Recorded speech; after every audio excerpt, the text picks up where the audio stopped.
All right, hey guys, welcome to another episode, Forging the Path. My name's Adam, and I'm here with Steve Nelson. How you doing today, Steve? I'm doing very well. Thanks, Adam. This is fun to be here. I'm super pumped for this. Yeah, thank you for taking the time. We first met because of Wingman Gifts, right? Absolutely, yeah. So we're going to talk about that a little bit later, and I really want to make sure everybody knows about Wingman Gifts, and I can promote that because it is probably my favorite store. But first, Steve, I want to get into a little bit of your story, just to give our listeners some context for who you are, what you've been through, and what you were telling me just a couple minutes ago, like the main themes of this conversation could be something like overcoming and perseverance and just continuing to walk with the Lord even when life is hard, right? Yeah. We had coffee a couple months ago, and that was just something that really impressed me about who you are. Thank you. Can you just give a little bit of your faith journey? I think it's going to resonate with a lot of people. Yeah. Like I said, I kind of just feel like a normal guy, so we'll see how things play out here. I just want people to get some value from our story. One of my favorite verses is, we overcome by the blood of the Lamb and the word of our testimony. Yeah, on the drive in, I was thinking about that, and I was thinking about, is it my testimony, ours? And I was like, doesn't matter. We overcome by the blood of the Lamb and testimony. Like, testimony is just so important. So I love the podcast format because you get a little bit deeper, get into the layers of people's story. Yeah. And it's pretty cool. So mine, faith journey, I grew up Lutheran up in a suburb of Milwaukee called Brown Deer. And, just average churchgoers. I didn't really get into any trouble. I was, an average student, not really into athletics or anything. So I was kind of wallflower, so to speak, just hidden in the background. Graduated high school, and that's when things started getting a little difficult. I didn't know where I fit with my friends, with school, with work, just kind of in life. And that was a tough time. I just happened to be working at an electronics factory, and there was a lady on the other end of our bench. Her name is Mickey, and she just really took an interest in me and saw that I was struggling. And we would have wonderful talks. And, at some point she invited me to her church, and I would go to the Lutheran church in the morning and then go to this Assembly of God church on Sunday night, which, if anybody knows about Assembly of God churches and Sunday nights back in the 70s and 80s, those were kind of the wild services. So what was that like? It was a lot of very exuberant worship songs, prayer, altar time. I really miss altar time. Just, people going up, just spending time with the Lord. It wasn't necessarily, interactive, but it was kind of, hey, rededicate this area of your life. Whatever the message was, they would then have like an altar call, and you would respond. And, Assemblies of God has some great theology, and one of them was speaking in tongues and messages and stuff like that. So every once in a while, well, not every once in a while, almost every Sunday night, somebody would have, something like that, or a prophetic word or things like that. So here's this Lutheran kid, never exposed to that, to going to the Sunday night services and seeing that. And I was like, all right, what's up with this? Yeah, that's got to be like brand new. How old are you at this point? 19. Okay. Yeah. So I wasn't freaked out. It was different. Yeah. I don't know if Assembly of God churches run that way anymore. Some of them probably do. But that was the beginning of my faith journey. I dedicated my life to the Lord on one of those Sunday night services and got involved. Shortly after that, I decided to go to college in Minnesota. And I knew that if I didn't get connected with some good believers, it would be difficult. So I literally just stayed in my dorm room for the first 2 or 3 weeks until there was a group called Chi Alpha It's a college group, kind of like InterVarsity or Campus Crusade for Christ, those kind of things. Yeah. It was the Assembly God version of that. So got involved with that group, and honestly, that's when my faith really just skyrocketed with real formal discipleship, Bible reading, teaching, fellowship, and I look back on that time, and that was really a beautiful time of community for us. We had, I don't know, maybe like 10 to 15 people at any given year. And we were just tight. A lot of those guys became my roommates. Mm-hmm. We would have dinner at the girls' house. We'd go grocery shopping. We'd, do holidays together and retreats and stuff. So it was kind of like, the closest thing in the modern era of the book of Acts, for a young group of people like that. Oh, wow. Yeah, it was really cool. So Did that last most of your college experience? Was this several years? Yeah, that was about 3 years. Deep relationships. Yeah, and then even after college, when I moved back to Milwaukee, I got involved at UW Milwaukee with their group. Oh, really? Yeah, in a leadership capacity and things like that. So this is kind of a funny story. When I graduated high school, honestly, my greatest accomplishment and thought was I never have to get up and give a speech. Like, public speaking just terrified me, like a lot of people, right? Yeah. So fast forward a couple years, and in Chi Alpha, the guy that was leading music for the weekly meetings, he had a night class, and he's like, "Hey, I heard you play guitar. You got to do it." So I go from, man, I never have to get up in front of anybody ever again, to leading music. And then eventually after college, started attending a church on the east side of Milwaukee and got, kind of recruited to lead worship there too. So I ended up leading worship for 17 years as well. You're playing guitar and singing yep. in front of the congregation. Yep. Yeah. And almost every single time I was nauseous and nervous and just very reluctant. I didn't sleep well the night before. That was pretty much 17 years of that. But it was great. I loved it. Mm-hmm. It expanded another aspect of my faith, and just being able to also lead other people, to experience a time of worship. You said you loved it. Is that what you love most about it? Leading worship? Yeah, I loved seeing people engage. And a lot of times now, if we visit a church, we've settled on a church now in Oconomowoc, but when we were church shopping, as a former worship leader, I would look around and just see people checked out, and that's tough, mm-hmm. right? You're a worship leader as well.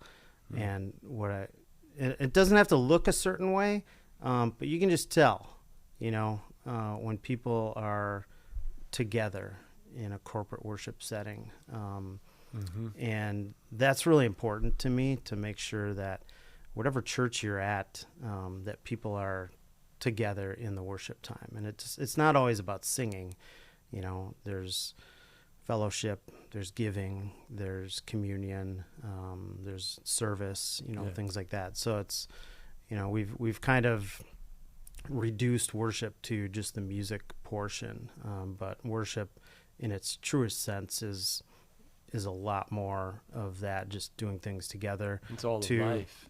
Yeah, to glorify God, to look up and bring people up. So anyway, a little bit of rambling there, but I love seeing people engage in worship time.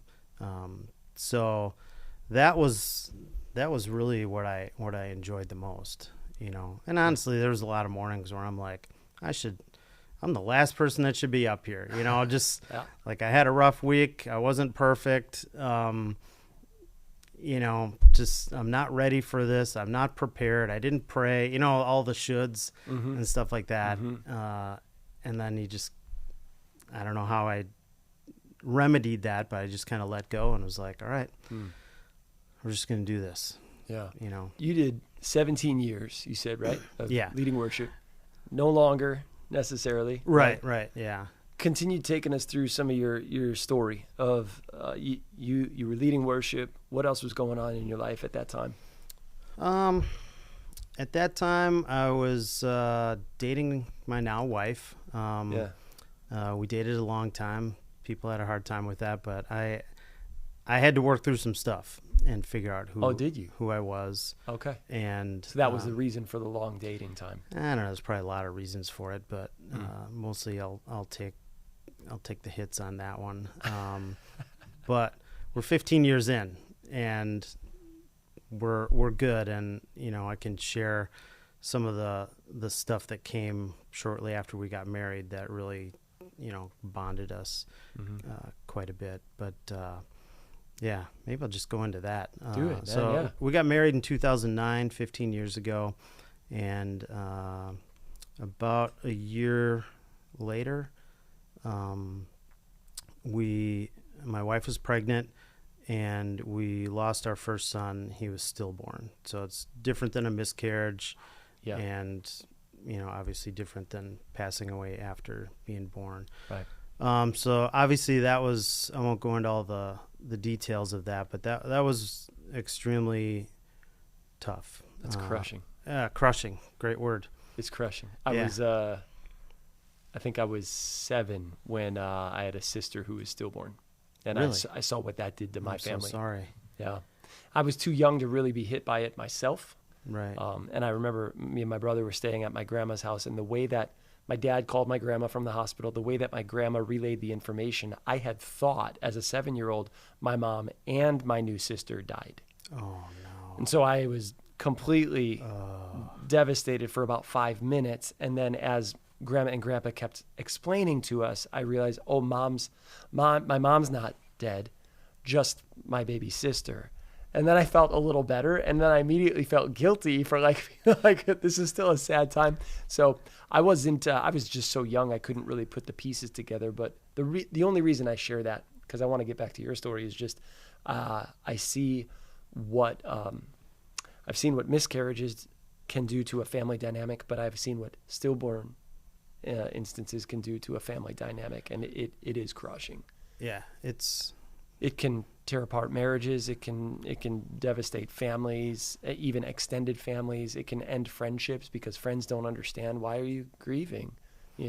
We had quite a bit of all of that, except for our marriage got stronger. So we just linked. Wow. Together, and we would literally wake up in the morning and our pillows would be wet from crying in our sleep. We'd wake up crying, and it was just a lot of, and we were not in our hometown at the time. We were in Sun Prairie. So our family was in the Milwaukee area. All of our friends were in the Milwaukee area. So we were kind of stuck out there. And we had no choice other than to really lock arms and link together and cling to each other. Yeah. Wow. And for somehow I had the presence of mind to just go, okay, we're going to both go through this differently, as far as timing, depth, when the waves hit. And I was just like, be okay with it.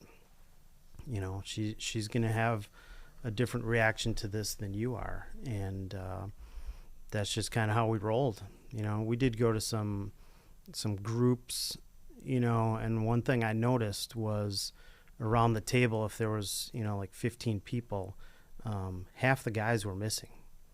It was the moms that showed up. And I'm like, what's with you guys? Like, be there,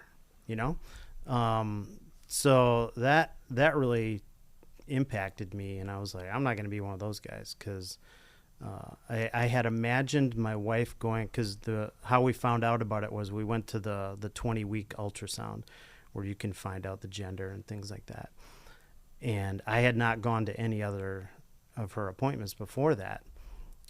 And after this all happened, I was like, man, if that would have happened at one of these other ones and I wasn't there, ooh, terrible. So, nobody should go through that alone. And it was excruciating. You go numb. You don't really know how to function. I think afterwards we had to go to Walgreens to get something, and I'm walking through Walgreens and I'm just like, does anybody here realize what just happened to us? And that just got me thinking from a compassionate standpoint, like anytime you're walking through anywhere, you never know who's walking past you and the load that they're carrying at that time, so it helped me to be, less judgmental and, critical of how people are behaving, because you never know what just happened, right?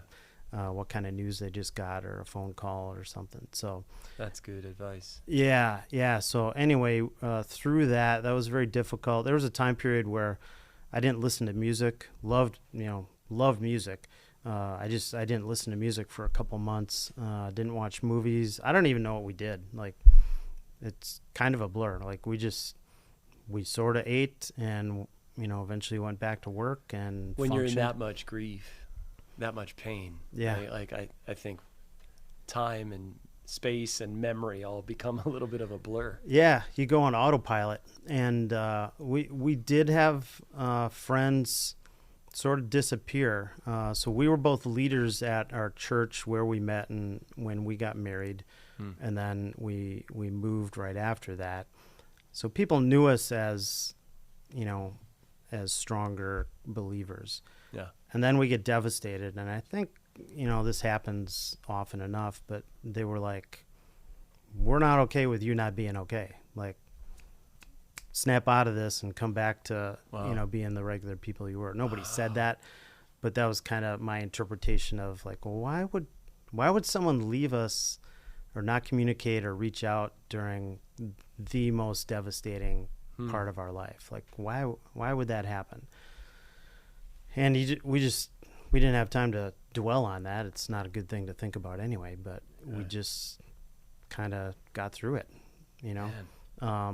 So that really, cemented things. And is there any advice you would give to? I'm sure there's people out there listening that have gone through this very thing, maybe even recently, or if it's not a stillborn, it could be something similar. Loss of a loved one, right? Yeah. What advice would you give to somebody who just in the last year has maybe been crushed by some of this stuff?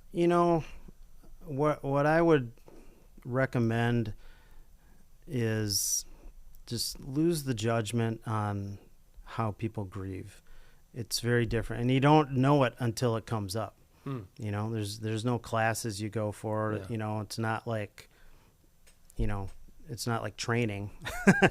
It just happens, and it comes out the way it comes out. So, just let people grieve. Give them the freedom.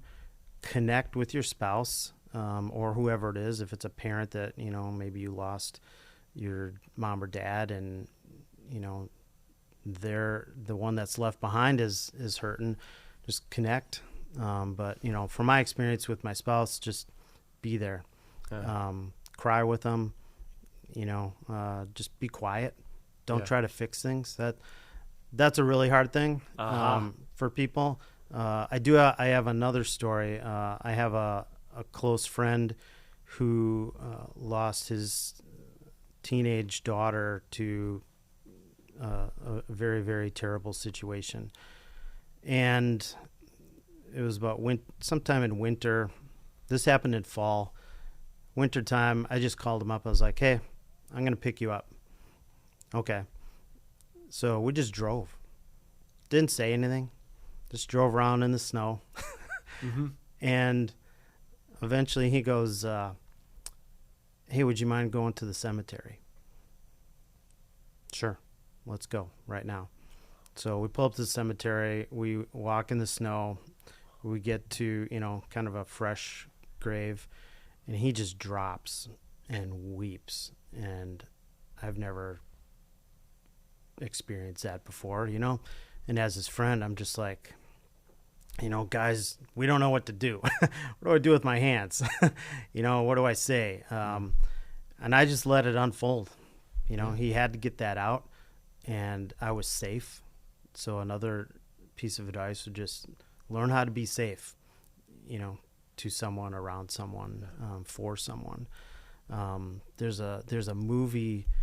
I love the ending of this movie. It's called Wind River with Jeremy Renner.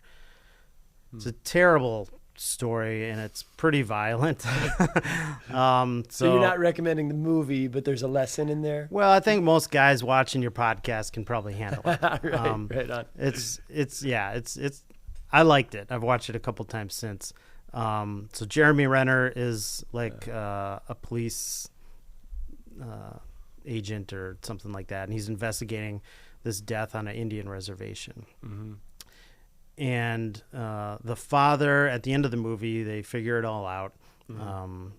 The father of the young girl that died is sitting. Jeremy Renner comes walking up, and you see the father, and he's got war paint on. He doesn't know how to put war paint on, and Jeremy's like, "Hey, what's up?" It's like, I just put this war paint on.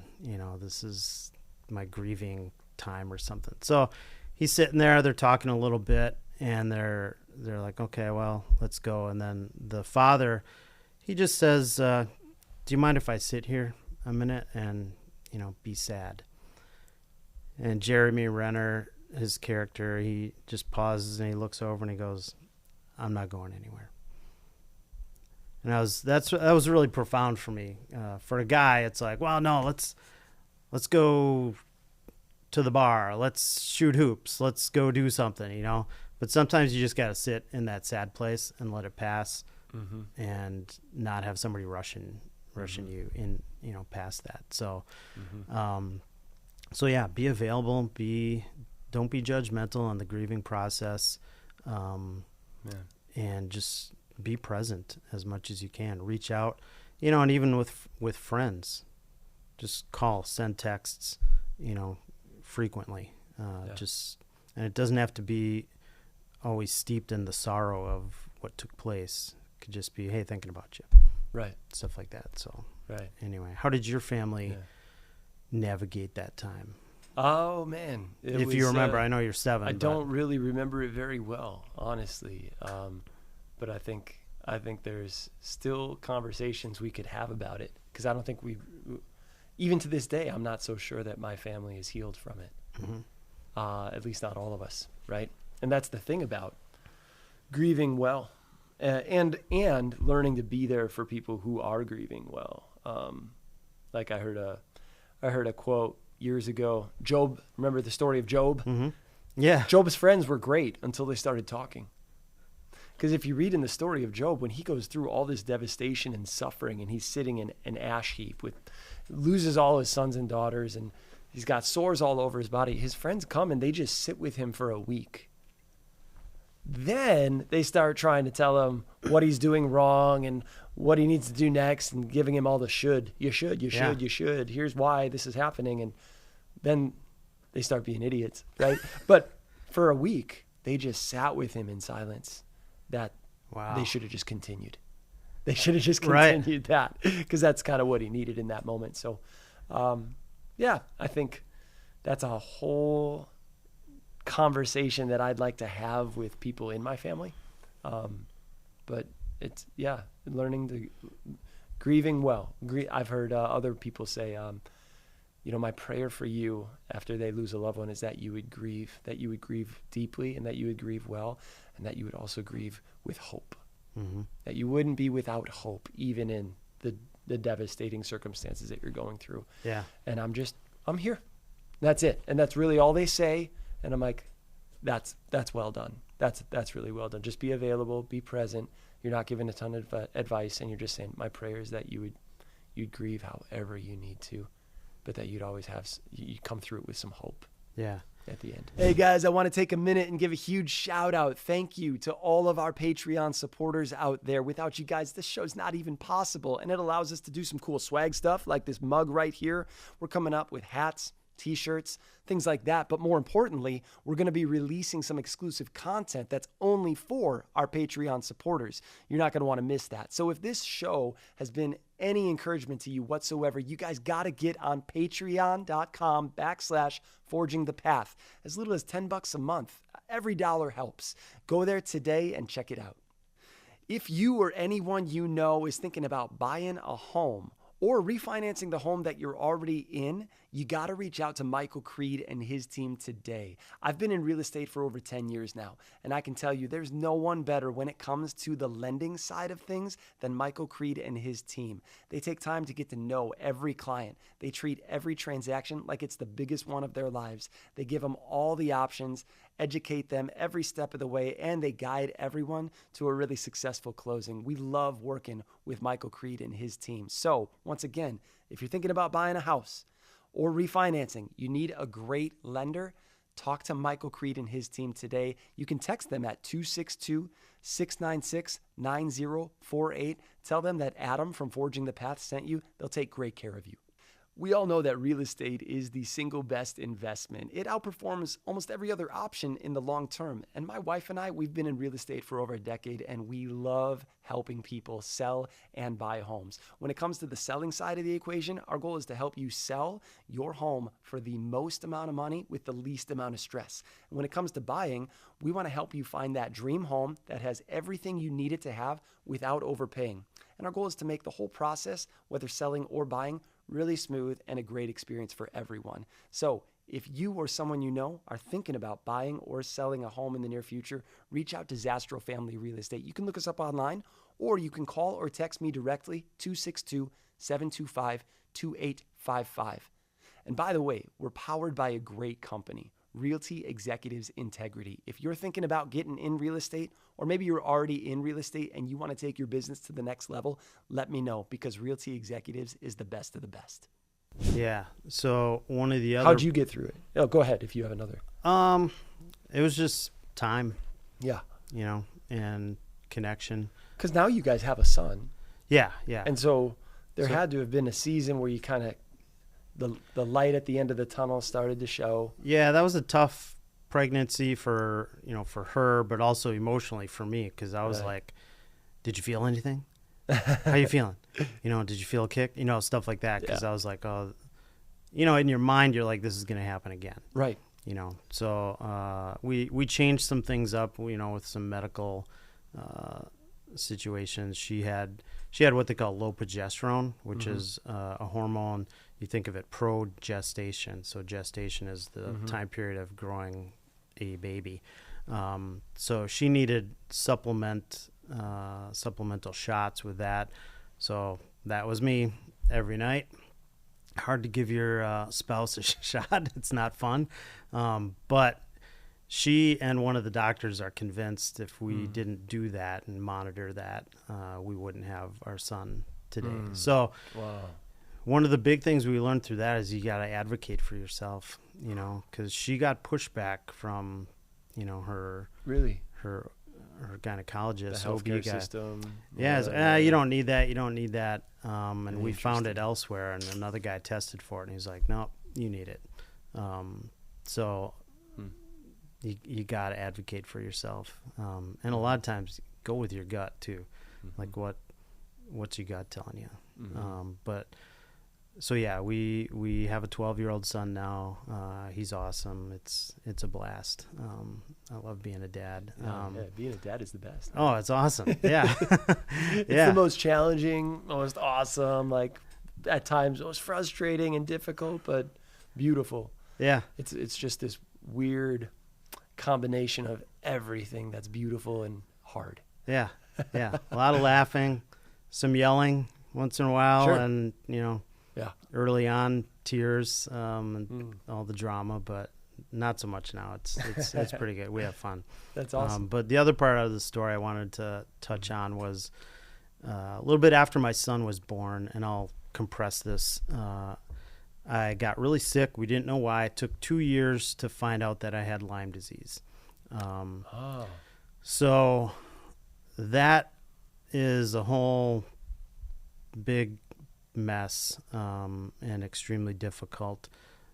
Took about 4 or 5 years to get different treatments to get that better. That led to some heart disease. The heart disease led to some procedures.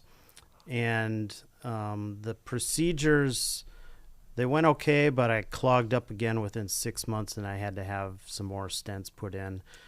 And that triggered a couple years of pretty severe anxiety and depression.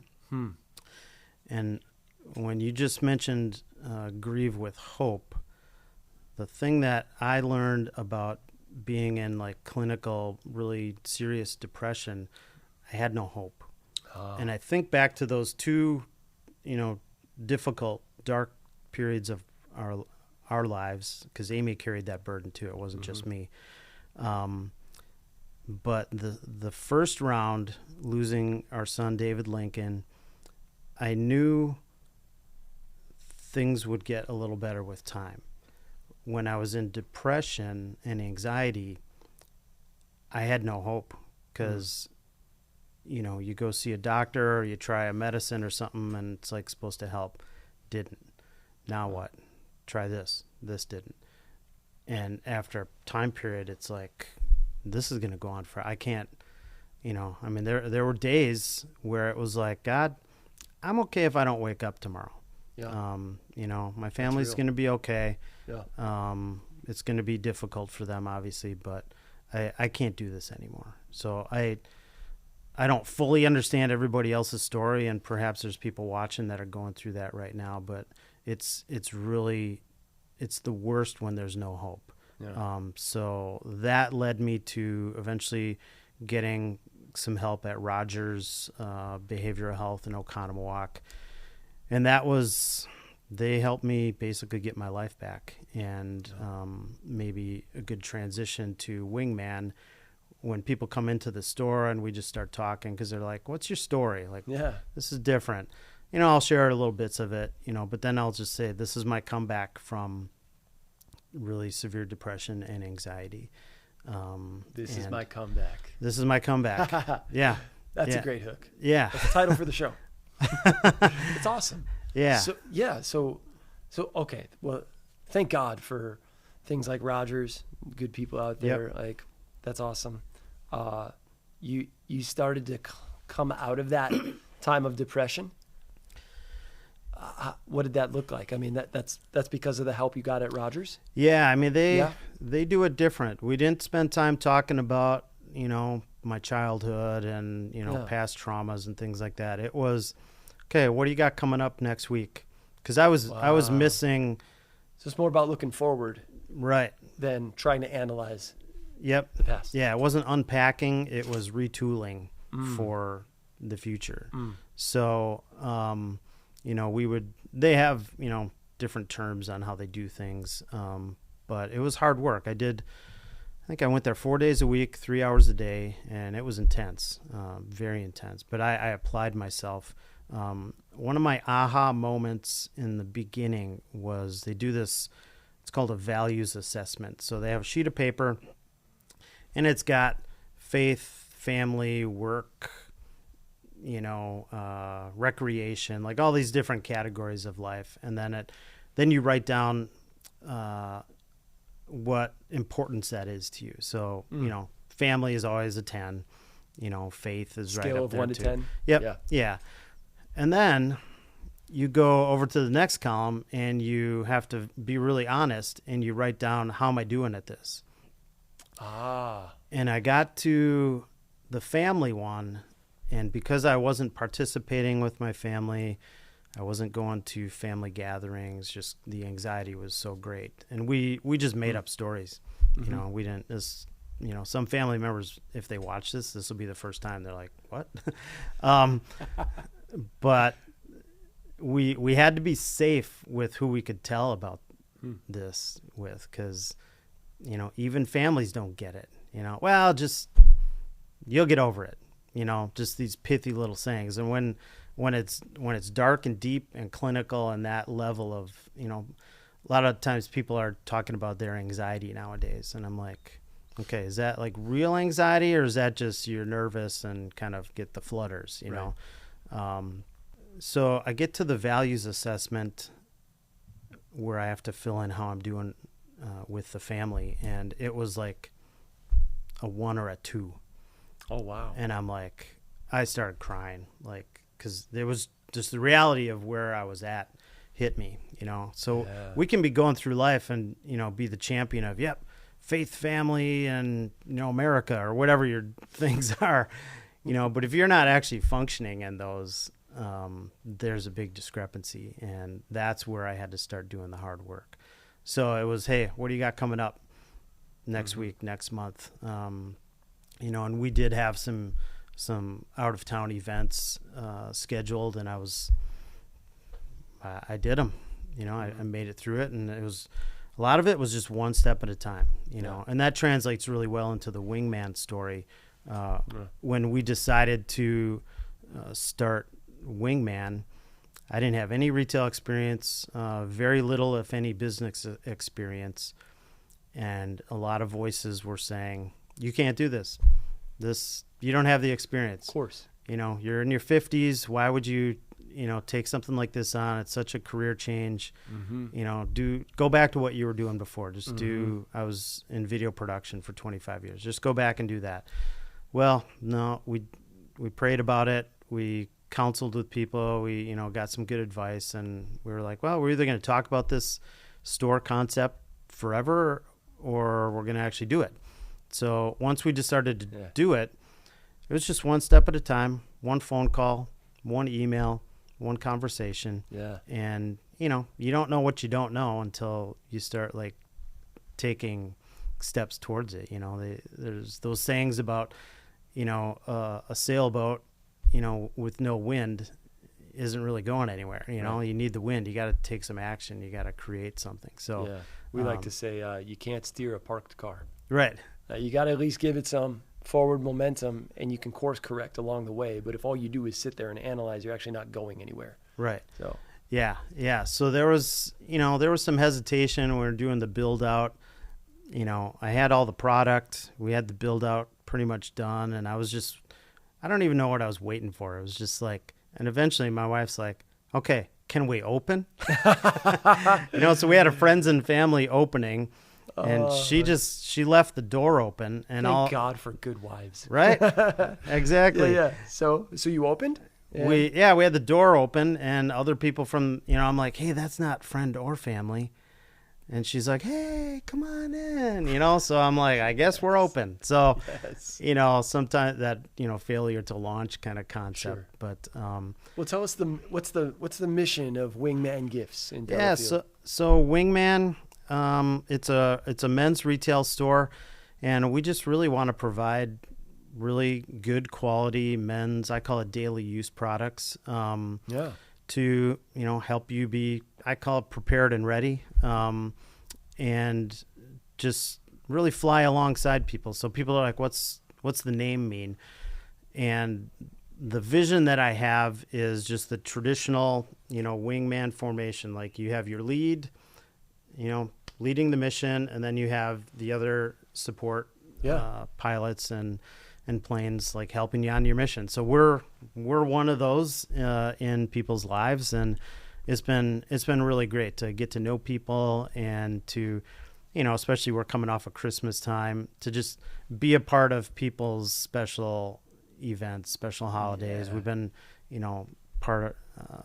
being able to provide some cool gifts for weddings or graduations or business milestones, things like that. So it's really cool to just be a support and help guys out. I love it. It's my favorite store. And for the last year and a half, when my wife or my daughters or even good friends ask like, "Oh, I want to get you something for Christmas or your birthday," like anything at Wingman, just go to Wingman in Delafield. Pretty much anything there. And here we go. There you go. My latest knife, everyday carry. The Kershaw Blur. Yeah, Kershaw makes good stuff. So, yeah. So thank you. You it's guys, a fun knife too. I love these. You guys have really great. Yeah, it's nice and snappy with the thumb. Yeah, so quick access. I mean, you got a whole kit there. So this is. What do you carry in there? This is my everyday carry. So I got a flashlight. I got a knife. I put this paracord so I can yank it real quick. And then I have a pen, notebook. Then inside here, I got some Band-Aids. We sell these torches. Oh, I love it. For you cigar guys. Yeah. We have some nicer ones too. Well, you never know when you need a good lighter. You know what? We just had a birthday at our house Be recently, prepared. and I'm like, I got that. Yep. You're a candle guy, you know? Everyday carry flashlights, and I work in real estate, so those I've gotten a couple at your store. Oh, right. And for friends of mine, just like small little flashlights you can carry easy in your pocket because you might be in a basement or like working on your truck. I need a light. Yeah. I mean, I have my favorite cologne got from you guys. All right. Anything, shaving, grooming, some belts, stuff like, and books. Is this something at Wingman? We do have that. Yep. Yeah. This is a gift. Thank you. You're welcome. Love it. Fount of Heaven, Prayers of the Early Church. There's journals, leather bound, cool like journals, diaries for men. It's just an awesome store. Yeah, we pack a lot into a little space, and we cover a lot of ground with different categories. One of the tough parts is when we've recently been able to hire some great part-time employees to help out, but the training it's like, oh man, we got to talk about shaving, which is a whole thing. You got to know about everything. Knives. Yeah. You know, we have watches. That's a whole nother thing. Oh yeah. You know, we have Swiss and German watches. My daughter got me this for Christmas. Some cool like masculine jewelry. Yep, some jewelry. Yeah, it's awesome. Yeah. So we have all kinds of stuff. You'd have to go to probably like 10 different stores to get, find what you get in Wingman. But what I enjoy quite a bit is just spending time with people to make sure we get you the right thing. That's right. I'm not a traditional salesperson. I don't have sales background. Mm-hmm. And the last thing I want is for someone to buy something and it sits in a drawer or it ends up in a rummage sale. Yeah. So I spend, and our staff, we spend quite a bit of time with people making sure you get the right thing. And even if somebody buys a jar of shaving cream and they come up and they're going to buy it, I always just say, do you use a brush? Because a lot of our shaving creams require a brush. Oh, no. Okay. So... I don't. By the way, I don't use a brush. You have a magnificent. I do your beard products though. Oh, do you? Oh, awesome. Yeah, we have beard products too. Yeah, beard oil and beard balm. Yeah, it's good stuff. You have a magnificent beard. We see a lot of beards come in. Anything from the teenage, wispy little whatever to stuff like I mean, you should see my friend Russ. He's got that's a beard. Thank you. Yeah. It's a great story. Let me actually. We can kind of close the episode. I just want to read because this is. Absolutely. It's a book of prayers. I mean, we were talking about the beauty of like some of what the early church was doing and how we could probably get back to our roots as Christian men and women. But this is right in the book you just gave me, Augustine of Hippo. Gosh, I love St. Augustine. It says, kindle us and draw us close. So this is what he wrote, and this will be a great way to end the show. Oh my God, with thanksgiving, allow me to confess to you your mercies. Let my bones be covered with your love like dew, and let them ask you, who is like you, Lord? You have shattered my bonds, and I will offer you a sacrifice of thanksgiving. I will explain to everyone just how you broke those bonds. It's like what you did with your story. And when they hear, they will say, blessed be the Lord in heaven and on earth. His name is wonderful. Stir us up, Lord. Kindle us and draw us close. Inflame us and grow sweet to us. Let us love and let us run. Amen.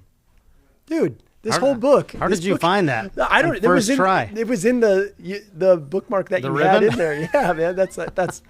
I thought that was just a God thing. I'm like, I'm going to read that to end the episode. But thank you very much for this. Oh, gift. You're welcome. Yeah. And there's all sorts of books like this and more at Wingman Gifts. How can people best find Wingman Gifts? Just wingmangifts.com or just come to downtown Delafield.